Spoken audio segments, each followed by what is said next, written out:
that will be used for the coming election. But our attention this morning is turned to Kaduna. The northwestern state continues to play a very pivotal role in the politics of the north and, of course, that of Nigeria. And no doubt the interest in its internal politics spread far beyond its boundaries. My guest is Senator Shehu Sani, author, playwright, human Central Senatorial District at the 8th National Assembly.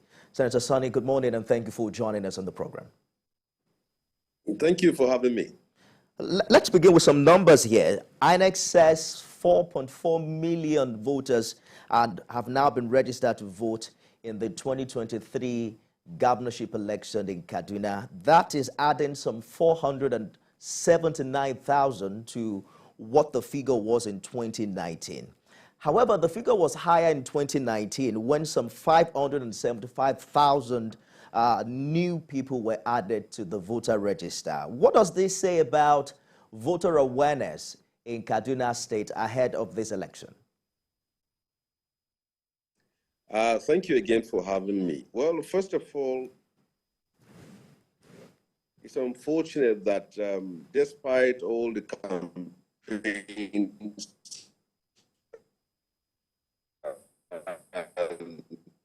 awareness, hands of voters' card are still and have failed to go and collect them. But I believe that this can be addressed with more aggressive campaigns and also a strategy of delivering them to the closer point where they can get it.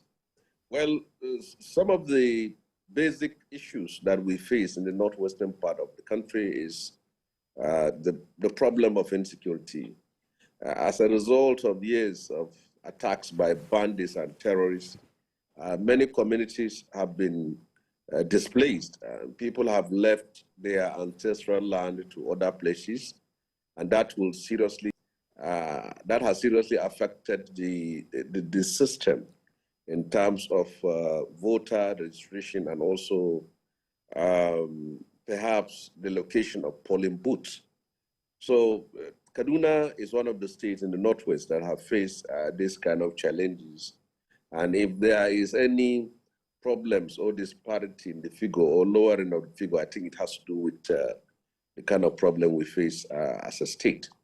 But I think there should be, INEC should be more creative in terms of locating people who have been displaced and also making provisional points for them where they can vote, since we still have a few weeks to other issues which we should tackle in INEC.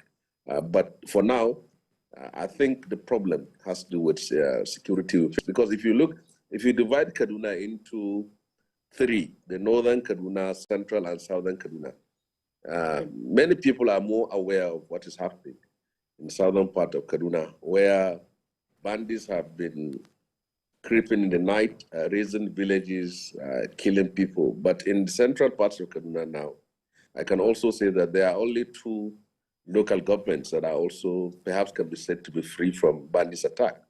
Other 5 are still under consistent, sometimes insurgent attack by bandits. So I think these are the problems we face. And if you can see any figures, I think it is a result of that. Well, for INEC, Senator Shehu, the turnout of people to collect their PVCs has been quite impressive, as at 31st of December last year, INEC says just a little over 300,000 PVCs are yet to be collected. But when you consider the challenges you have raised, is this going to, in your opinion, will this make voters out for this PVC?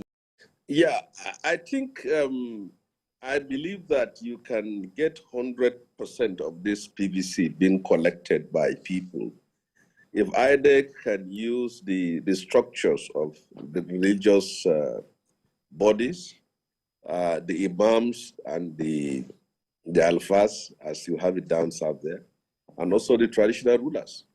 I think if such structures are being used, people can come easily, and also ways in which these points can come closer to people so that they can.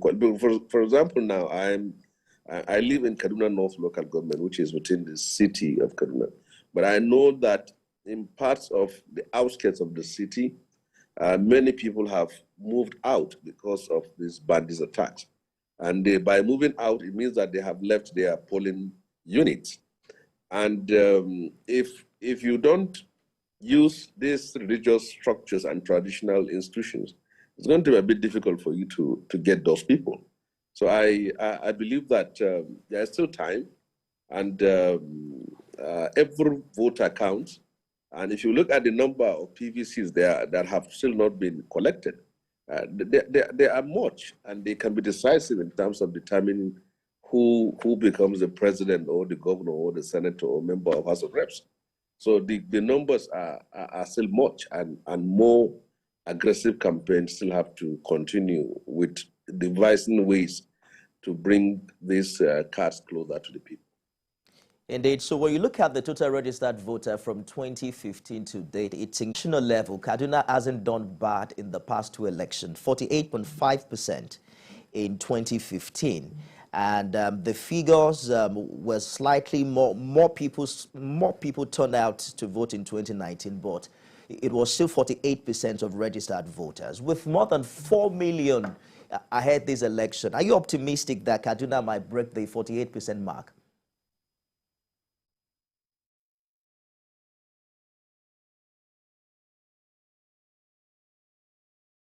Senator Shehu, can you hear me? Probably. Yes, I can hear you. I was asking, I don't know if you could hear me earlier, about the track record of voter turnout in the past two elections. 48% of registered voters came out in 2015 and 2019. We now have more registered voters in this forthcoming election. I was asking if you think more people will come out this time relative to the past two elections. Well, I believe that more people will come out to vote. And the reasons has to do with the fact that when the tenure of a governor has come to an end, there is that possibility of people now seeing that as an opportunity for them to come and re-elect. For the fact that this presidential debate, this presidential campaign has been one in which the incumbent is not contested, is challenging, and everyone is so excited. And for example, the four presidential candidates, Atiku, Aswaju, Peter Obi, and Kwankwaso, are people whom the electorates are so passionate about. And I believe that they are prepared to come out en masse. And I believe this will have the highest voter turnout in terms of especially the presidential election, because the presidential election is one which people are more looking up to, because it will determine what will come after the gubernatorial and state assembly election. Because whoever wins the presidency, there is that effect of people gravitating towards the side, and it will certainly affect subsequent elections. So I am very much confident that there will be more people out to vote in the 2020 election than at any time in the history of Nigeria. All right, let's get down to some principal factors that determine how Kaduna voters vote. There's this considerably sharp division in ethnic and religious lines. And there's also the very important role it has come to play in the Kaduna politics. Recently, the state governor has been talking about taking religion away from politics. But I just want to hear from you how you think these factors have played out in the past, let's say, 10 years or 15 years. Would you say that ethnicity and religion is playing minimal role, or it has even gotten worse in the past 10 years? Well, you see, in a country that works, where leaders have committed and dedicated themselves to serving people, I think religion should not have been an issue.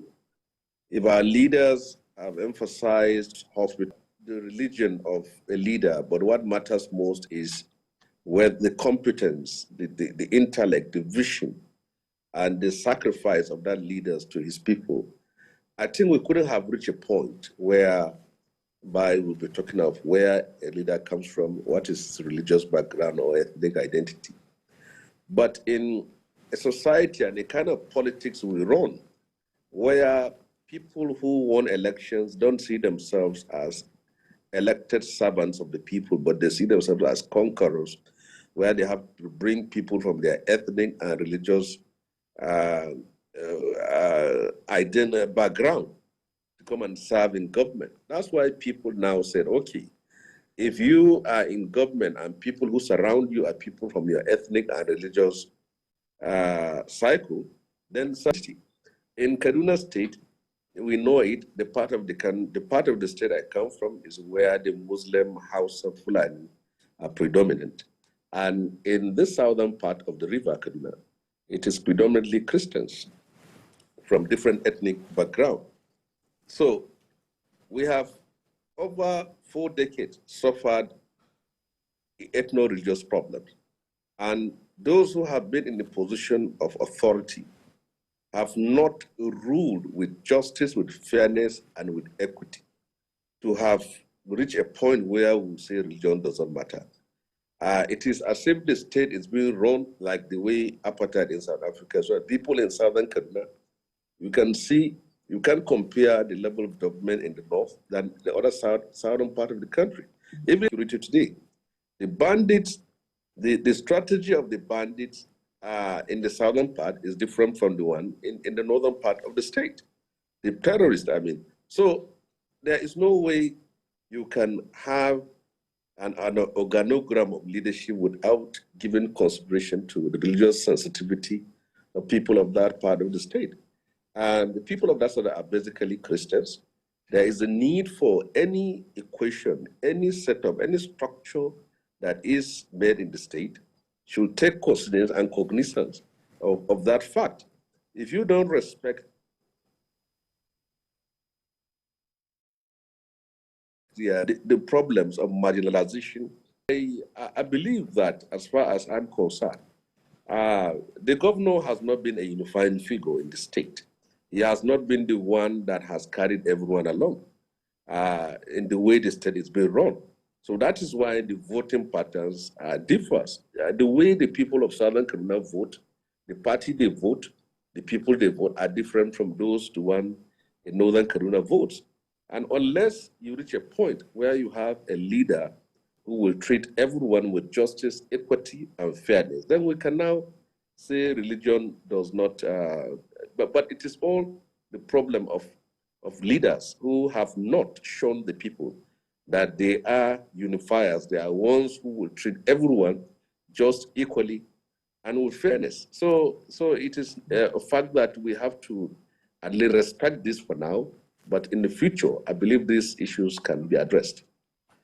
You know, Senator Shehu, there's been talks about the silent or unwritten convention as to having Christian and Muslim joint ticket in Kaduna, and the APC is not as sharp as it's been widely reported, given how the election turned out. The point is that it's not about winning election, but it is about how do you rule the state after elections have been won, and how do you carry people along. That's a fact of matter.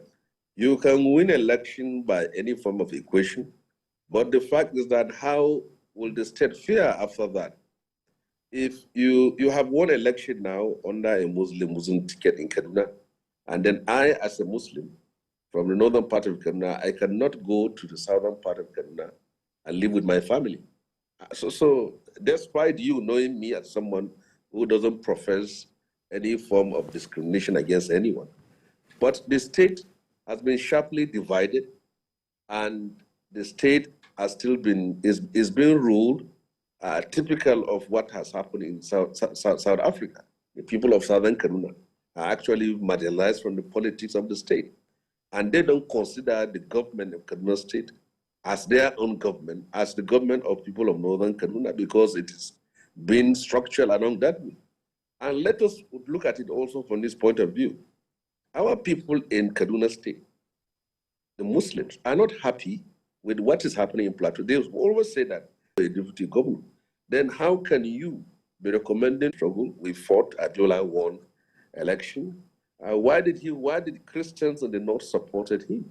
It was simply in the fact that he has invested over the years, even before he joined politics, in terms of showing to the people of the country, in all parts of the country, that he is a unifying figure and that he has not been identified as someone who has made either any utterances or by the way he run his life, his family, his politics, to being someone who will be unjust.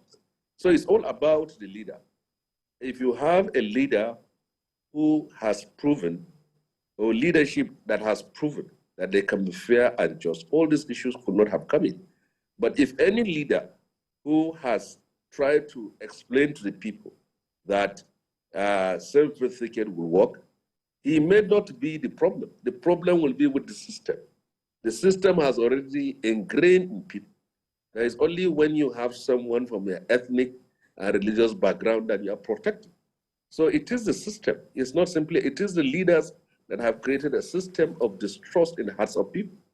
So if you go to a typical ministry now, you see a minister, you go to his office, most of his aides will be people from his own religion and people from his ethnic background.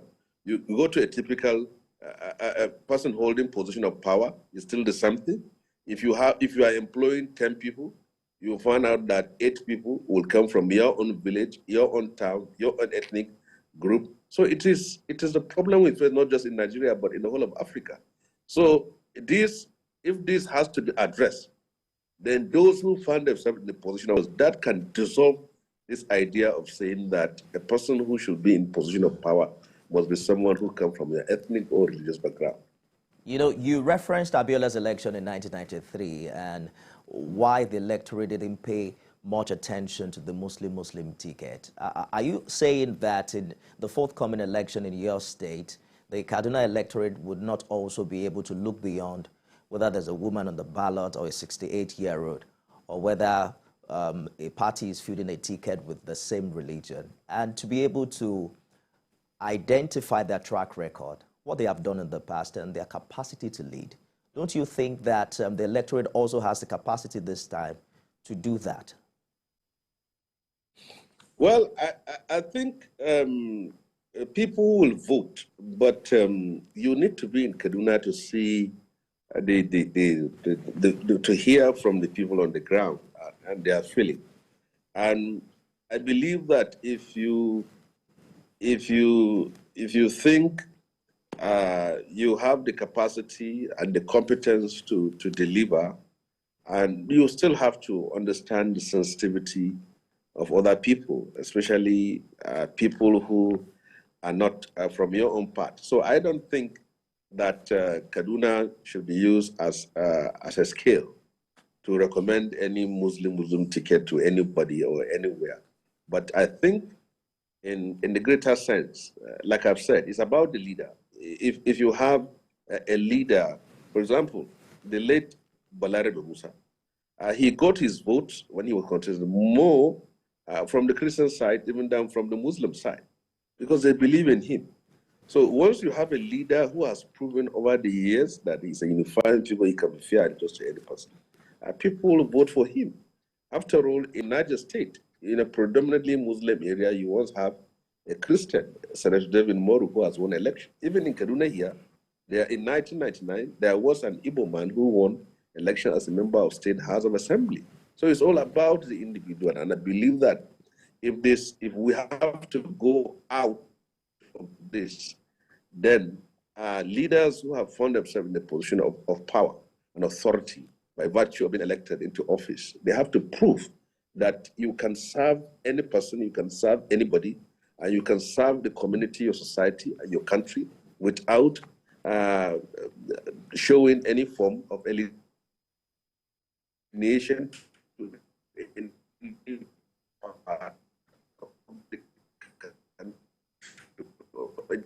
I'm finding it hard to hear you, Senator Shehu, to our conversation, Senator. Mr. George has called in from Ikeja. Good morning, Mr. George. Good morning, Mr. Good morning. And good morning to the distinguished senator. I think I agree with the senator that more people will come out to vote during this upcoming election, because whenever a new person is taking over, there's this enthusiasm. Everybody wants his preferred candidate to win. For that reason, there will be a larger turnout. The issue of non-collection of PVCs, I think INEC has to explain certain things to us. These uncollected PVCs have been there for many years. They are not recent. Every time election is coming, this is the story we keep on hearing. These uncollected PVCs, are they real? Judging from the number we are hearing, in one state, they will tell you 1.something million has not been collected. How is it that 1.6, 1.5 million people will register in one state and they did not come to collect? The rate of non-collection of PVC makes me suspect whether these people actually exist or not. Now, with their technology improving, I think INEC needs to go back to their records and verify whether these people actually exist, so that we know an average number of uncollected PVCs. The numbers do not look real to me. I get your point, Mr. George. Thank you so much for your contribution. Let's take a short break. When we return, we'll continue our conversation with Senator Shehu Sani. It's not your regular show. It's an online interactive session where I will share my views on the everyday issues that cut across politics, security, health, current affairs, governance, and so much more. I am passionate about our country. I choose to support any conversation geared towards building a better Nigeria. I am Babajide Kolade Otitoju. Join me every Saturday on TVC News YouTube channel as I discuss Nigeria and the world at large on the show Issues with Jide.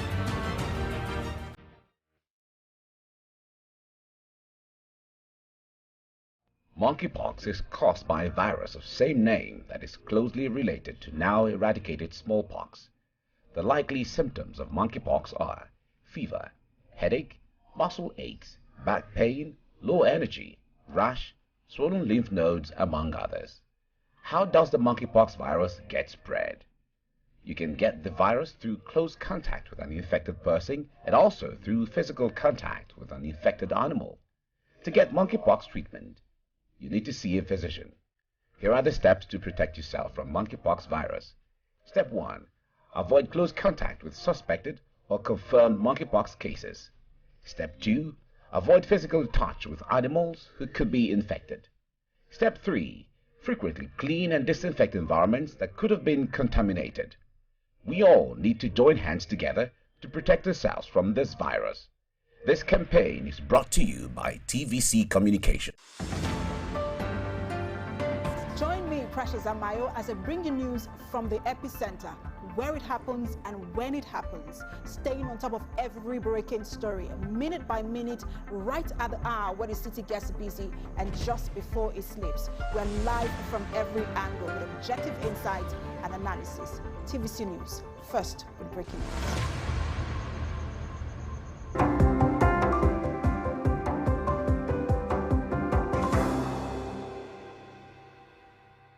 Thank you for staying with us. Our attention is on Kaduna State this morning. Senator Shehu Sani is my guest. But let's quickly take Ada's call from Jos before we get back to the senator. Good morning, Ada. Hello, good morning, listener. Good morning, distinguished Senator Shehu Sani. It's unfortunate that Shehu Sani could not make it because of the kind of money politics we play in Nigeria. But all the same, God's time is the best. Sometimes, someday, he will still feature. Having said that now, insecurity could be a reason for non-collection of PVCs on Kaduna, that is not having enough people collecting it. Another thing is death. You know, Kaduna has been unfortunate. It has had a lot of areas of insecurity killings, one too many, you know, and so people might be dead. So why can't INEC find out whether those PVCs that are dead, whether they are dead. They can find out through the traditional rulers, the clergy, and what have you, they can use them to find out if they are dead or alive. If they are dead, then they can destroy them. Not every time they're announcing that they have so much PVCs there.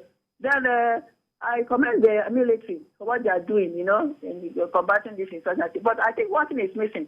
The thing that is missing is that they don't do it simultaneously. They carry it out from state to state. So by the time they are finished with Zamfara, the soldiers have an opportunity to escape to adjoining states. They go to Kaduna, they go to Kaduna, they move down, the military move down, they not sleep, so that we can fish them out.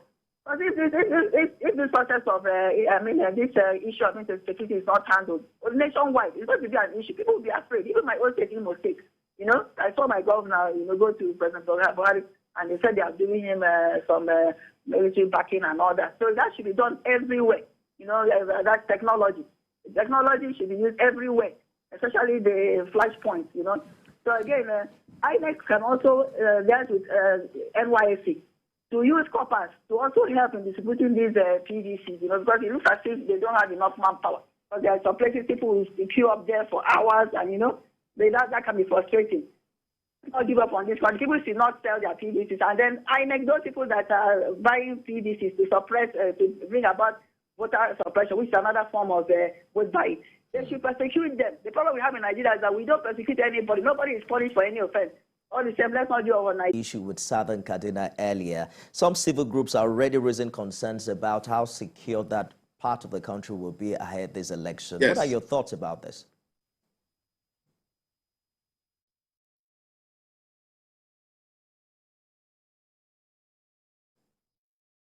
Senator Sani, can you hear me? Yes, I can hear you faintly, but you go on. Okay, I'm asking about your thoughts as to security concerns ahead the 2023 general election, particularly in Kaduna.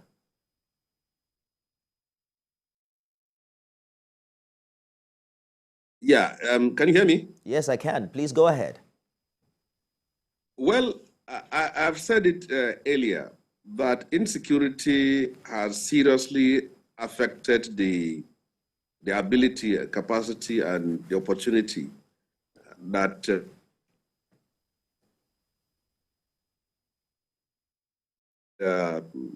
collecting their PVC and also exercising their civic responsibility. I know parts of Kaduna where more than 50 to 60 villages have packed and have moved to bigger towns as a result of this problem. So I think if we don't move fast in terms of finding these people and delivering these PVCs to them at their new locations, many people will be disenfranchised. And I'm also not comfortable with having thousands of PVCs laying in INEC offices like that without being destroyed, and even during elections time. So I believe that one of the things which INEC has to do for now is to ensure that they empty their boxes at their stores of these PVCs. It's either it's delivered or it's destroyed. And we can't keep these PVCs until election time because the numbers are very significant. Indeed. And in the case of Kaduna particularly, I think engaging these structures is very important because INEC cannot do it alone. There are places where every second, but the security of people and the safety of people who are going there matters a lot. And this has to be done even before the election time so that people can at least come to the local government headquarters and vote.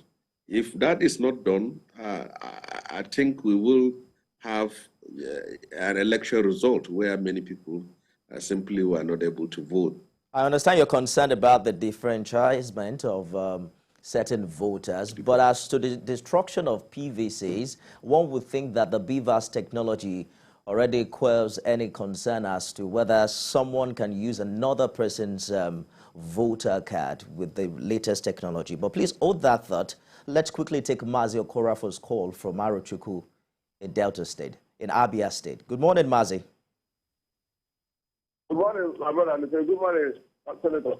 Now, you see, this issue of abandonment of cars PVC by people at the INEC office is not healthy. For my own observation, I went there. I collected my own, that was 2 days ago. I discovered that the number of cars that have not collected are more than the one that. Then I start asking them, they say to Oga, we have to manage. And I'm just suggesting to INEC, there are a lot of unemployed youths within the government. Just go. Let them arrange these cars in alphabetical order. Although the cars are being grouped on zone 0, 0, 0, 0. But if they are to arrange it in alphabetical order, in that their local government office, it will help and make it faster. So that each staff is in charge of rather or surname O or A or B or C, one person or 2 or 3. Behind it, it is very fast. And the question is, I want to find out from our senator. And every time you open your radio television, you talk about a problem in Kaduna State. What does it take the chiefs and youth leaders to mobilize young men and young women to be doing what we call vigilante group morning, afternoon, and evening? All these are honorable members from that area, and deploying those youth, at least stipends. It will help to maintain security in Kaduna State. But the situation whereby everybody relying on the government, it will not work. Honestly speaking, the honorable members, I suggest, honorable senator, call the honorable members from their place. Let them take the charge of paying stipends to the youth to take the other place. Good morning, Mazi. Thank you so much for your contribution. The caller is talking about multi-stakeholder involvement in peacekeeping in Kaduna. But just before you talk about that, earlier we were talking about the possibility of destroying uncollected PVCs. INEC is taking the distribution to wards and registration areas as we speak till, I believe, mid-January. But why should we destroy PVCs if we have beavers that would not allow anyone use a PVC that is not theirs? Is that question to me? Yes, to you, Senator Sandhu. All right. Well, you see, we live in a country where people are doubtful of so many things, and a lot of magic happens. We can talk of beavers, the technology that is involved, but knowing how Nigerians have so much specialized in beating the most advanced of all technology, I think it is safer that PVCs that are not being collected should be destroyed before election time. All these beavers is okay, but we have seen, if we in Nigeria, in the world today, if you have people that can hack into accounts of even the most safest of all banks and get money out of it, they can hack anybody, they can go and do anything through any system. And these beavers and whatever technology we have are still being designed by people. So the safest thing to do is, when you don't have collect the before the election time, this should be done away with. That is very important. And yes. As for the question which the other person was asked about Kaduna, well, it is we have seen it in other states, in Zamfara, in Benue, in Katsina, and in Bauchi State recently. The governors of the state have called on the people to pick up arms and take on these terrorists. And I believe I'm also one who shares this idea that people should rise in arms against terrorists and bandits, because it's quite clear that the monopoly of kill and kidnap people are at will. But what I will say is that such efforts have not been able to bear fruit in some certain place. There are still communities that have been protecting their villages and towns in Kaduna State. But the level of sophistication of these terrorists, the kind of weapons they are using, is one in which you cannot just pick a rifle or a den gun to go after them. You need as equal firepower like them to be able to fight. So, but the point is that the state, the authority, and the government has not permitted people to use the same arms which terrorists are using. And that's why they can do all those things here. So before you even mobilize to fight, you have to get permission of government. And will the government give you that permission? That's a different issue. If you are seen with AK-47, even if you are fighting terrorists and bandits, you can be arrested and prosecuted. Our police, our security agencies are doing their best, but the best is not enough to prevent the massacre, the killings, and kidnapping that's going on in Kaduna State. I hear you, Senator Sani. Very quickly, let's take Emmanuel's call from Otuko, who's called in from Benue State. Hi, Emmanuel. Good morning, Nifemi. Good morning. Greetings to the distinguished Senator, Sani. Senator yes, good Sani, I am proud of you. He's as forthcoming, a very truthful man, very forthright. He speaks without minding whose ox is God. And those are the kind of politicians we need in this. We shouldn't mess up the politics. The situation where a politician will come on board and say, politics is a do or die affair. All those kind of languages, they are not healthy. Or that dogs and baboons will be soaked in blood. Or that I'm ready to fight dirty. We don't need to have all these kind of statements in our politics.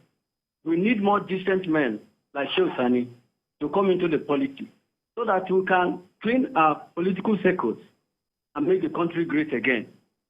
Senator Sani, may God bless you and keep you for us and continue with your forthrightness. Thank you very much. God bless Nigeria. Thank you, Emmanuel, for your contribution. Well, Senator Sani has tried to return to active politics or to elective position. He defected to the PDP last year. Senator Sani, perhaps we should quickly talk about that. You had lost to Issa Ashiru at the PDP primary. How united would you say you and other aspirants are, and how immune is the Kaduna PDP to the party's internal crisis at the top? Well, my politics is a politics of principles, of conviction, of an ideology. I have my own principle, and I don't believe that we can change this country. We have to use the same corrupt system that has destroyed our country in order to get out of it.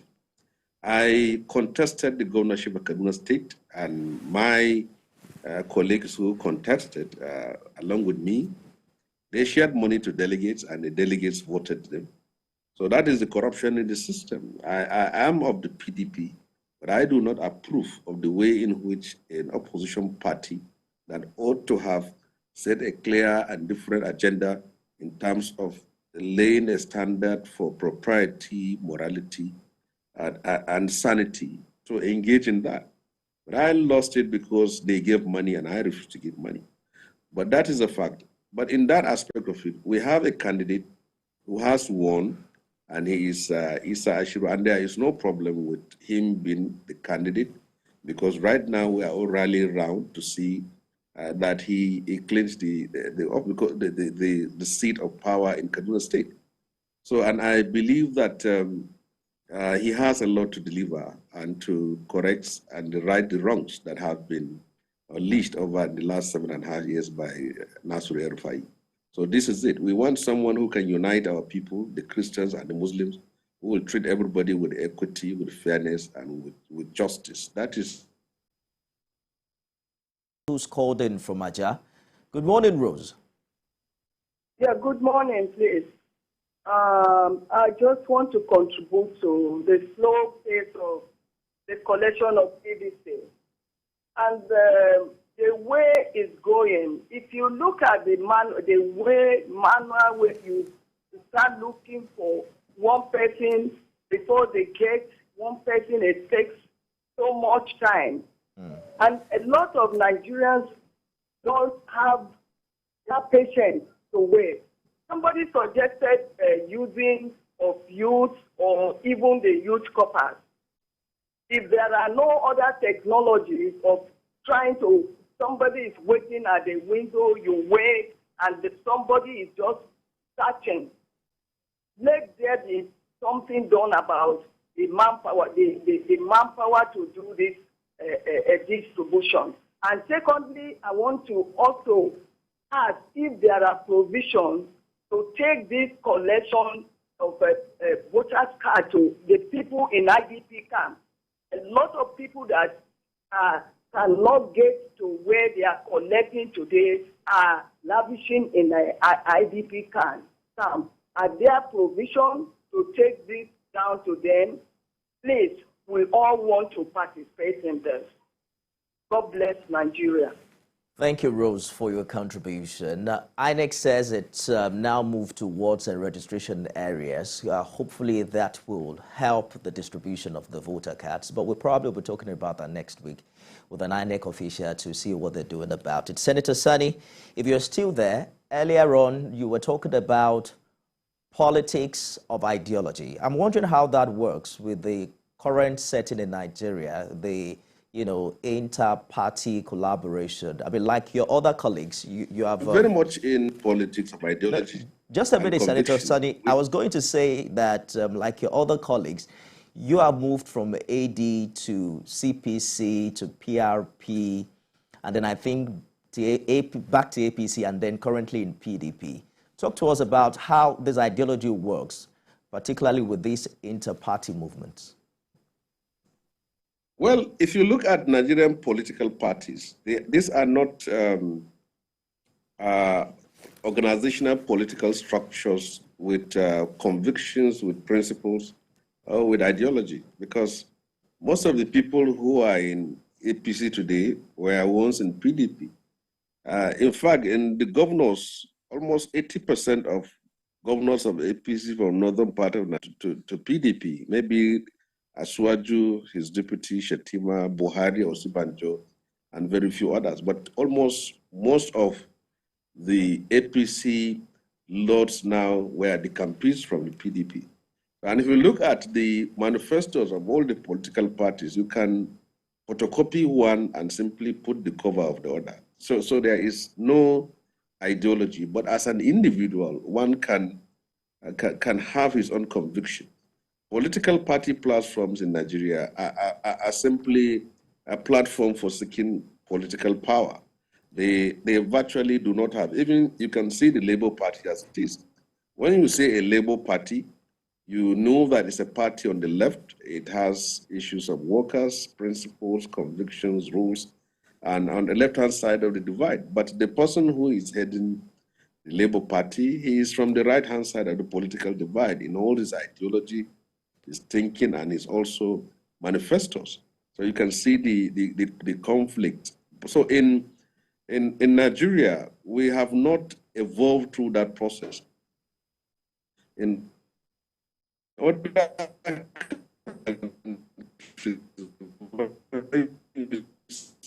Your line is breaking, Senator Sani. So just hold on a bit. Let me take another call and let's hope it gets better. Izzy has called in from Bayelsa. Hello, Izzy. Good morning. How are you? Happy New Year. Wish you the same. You have 1 minute. Please go ahead. The topic is very interesting. The issues are very germane.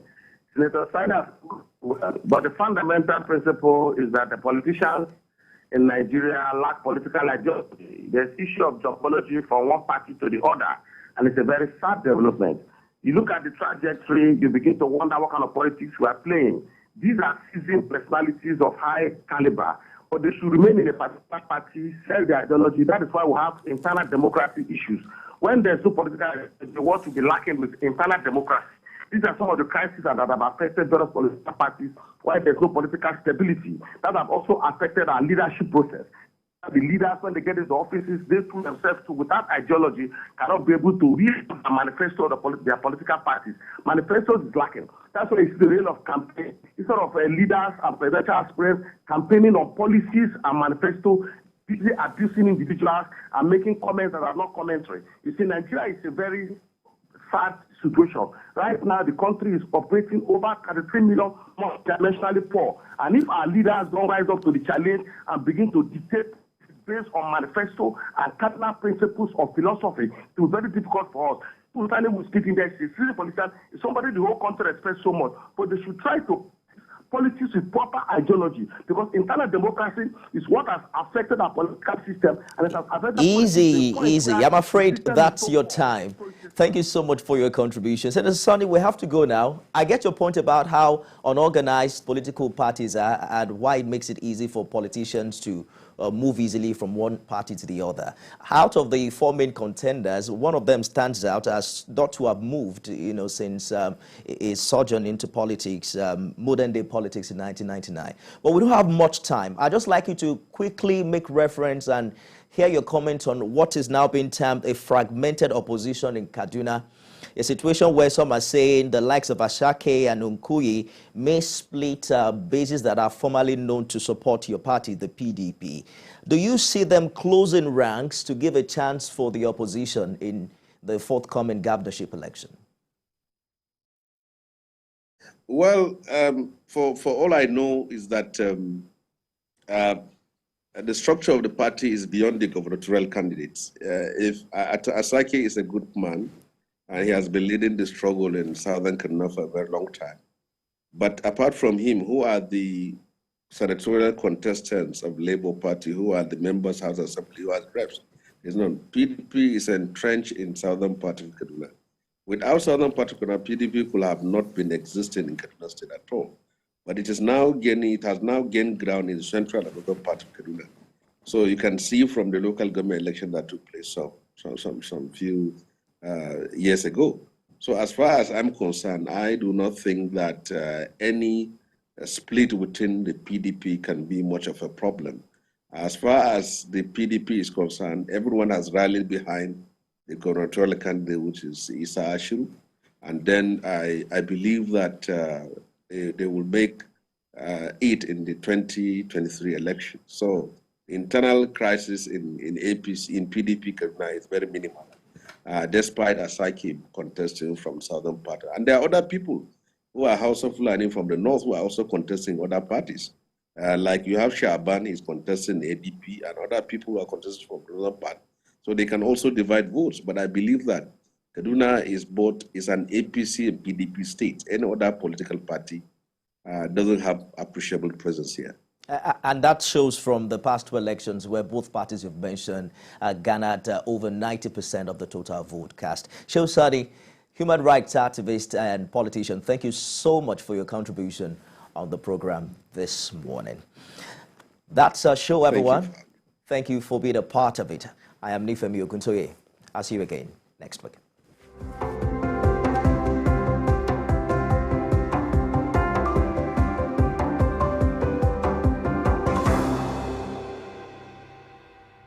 The following is a paid presentation by ShopX TV. Introducing the new Pressure King Pro from ShopX TV.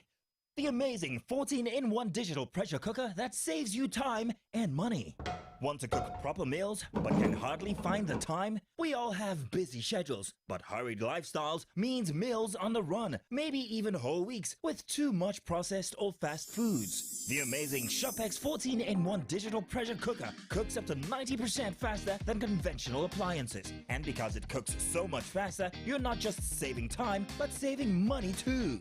Cooking a whole chicken in the Pressure King Pro could use up to 6 times less electricity than the average oven, saving you time and cash. This delicious chicken pepper soup could take 1 hour in conventional cookware, but with the Pressure King Pro, you'll cook it in just 15 minutes. This mouth-watering jollof rice is cooked in just 10 minutes in the Pressure King Pro, so you really can make fresh traditional meals for your family with ease. This delicious mixed bean porridge was made with fresh ingredients in just 30 minutes. Now that